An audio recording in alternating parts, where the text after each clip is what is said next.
Le thème c'est « Ne ralentissez pas la marche ». Ralentir, ça veut dire quoi? Qui comprend? Retarder. Il y a beaucoup qui ralentissent la marche. Nous qui sommes là, on peut ralentir la marche. La vie chrétienne est une marche. Nous marchons pour aller dans un endroit, à un lieu, à la vie éternelle. Gloire à Jésus. Nous partons vers le ciel. Donc nous sommes en train de marcher en groupe. Nous sommes nombreux et nous marchons sur un seul chemin pour aller au ciel. C'est pourquoi Pierre a dit que nous sommes étrangers et voyageurs sur terre. Parce que nous sommes des voyageurs. Nous partons dans un endroit céleste, au ciel. Mais il y a des personnes qui ralentissent la marche. Il y a des personnes qui font que, au lieu d'arriver à temps, on n'arrivera pas à temps. Vous comprenez? Il y a des personnes qui font que, au lieu de marcher dans la journée, la nuit va nous trouver sur la voie. Ne ralentissez pas la marche. Est-ce que vous comprenez?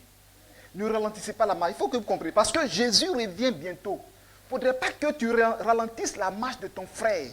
Parce que vous savez, dans cette histoire de chrétien, de vie éternelle, de marche chrétienne, ça dit, il y a eu des moments où tu ne peux pas aller seul. Tu es obligé d'aller avec des personnes. Mais il y a eu des moments aussi, tu es obligé de laisser et puis de partir. Si tu as quelque chose qui est dans ta vie, qui ne va pas avec le Dieu que tu adores, tu donnes assez à Satan de fouiller dans ta vie. Mais s'il n'y avait pas quelque chose, Laban soupçonnait Satan. Laban ne pouvait pas venir fouiller dans les bagages de Jacob. Ce message-là, je pense que vous ouvrez les oreilles spirituelles pour comprendre. Je vais vous donner quelques points, parce que c'est très long. C'est large, mais je vais aller à l'essentiel. Regardez que cet homme, les bagages de Jacob et de ses enfants, de tous ses bagages, le monsieur a eu le temps de tout fouiller parce qu'il reprochait quelque chose. Si la femme, c'est-à-dire Rachel, n'avait pas volé les dieux de son père, Dieu n'avait pas permis à Laban de toucher à leur bagage. Parce qu'il y avait quelque chose que Dieu même voulait qu'il opte ça au milieu d'eux, pour partir tranquillement. Dieu ne veut pas que ce Dieu-là soit mélangé au Dieu de Jacob. Dieu est un Dieu jaloux. Donc Dieu a permis ça même, qu'on les rattrape.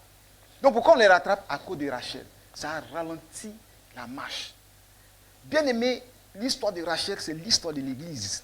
Parce que quand on voit Rachel, et Rachel, c'est l'église. C'est l'église, en son sein, il y a le péché. L'église, en son sein, où il y a des choses du monde. Et il y a des gens chrétiens aujourd'hui qui ont encore des choses de leurs parents dans leur vie. Qu'est-ce que tu as pris dans la maison de ton père? Cette chose fait que Satan est rentré jusqu'à dans ta vie. C'est pourquoi vous allez regarder dans l'église, souvent, il y a certains blocages qu'on ne comprend pas. Et c'est automatiquement, on voit les hommes de Dieu comme ceux-là même qui font l'obstacle à l'œuvre. L'homme de Dieu là, il ne prie plus, il ne gêne pas. C'est à cause de lui, tout est bloqué. Lui là même, là, est-ce que Dieu est avec lui? Oui, ça peut arriver. Mais Dieu ressaisit, le Seigneur reprend rapidement ses serviteurs pour qu'ils reviennent sur la bonne voie. Mais ce que vous oubliez, c'est que la plupart dans les églises où il y a des blocages, amen, c'est que quelque part, il y a des Rachel voleuses qui ont pris des téréphines pour mettre en bas de leur chaise. Bien-aimé, il ne faudrait pas que tu prennes des dieux étrangers pour venir dans la maison de Dieu.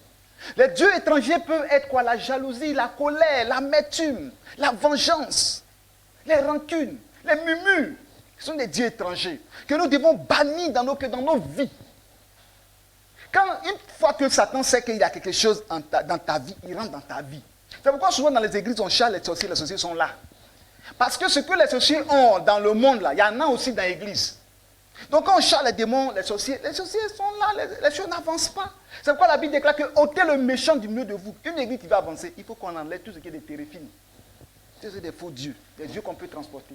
Il y a des gens qui sont encore à l'église, mais quand ils vont au village, ce que les villageois font, ils font encore. Mais ils ne sont pas délivrés. Tu ne peux pas être dans la maison de Dieu et puis être une voleuse. Ou un voleur. Il y a des gens qui volent, hein. Ils sont dans la maison qui volent. Et qui prennent des dieux étrangers. Ça ralentit la marche. Ça ralentit la bénédiction des autres. Ça ralentit le mariage de certains. Ça ralentit l'élévation de d'autres.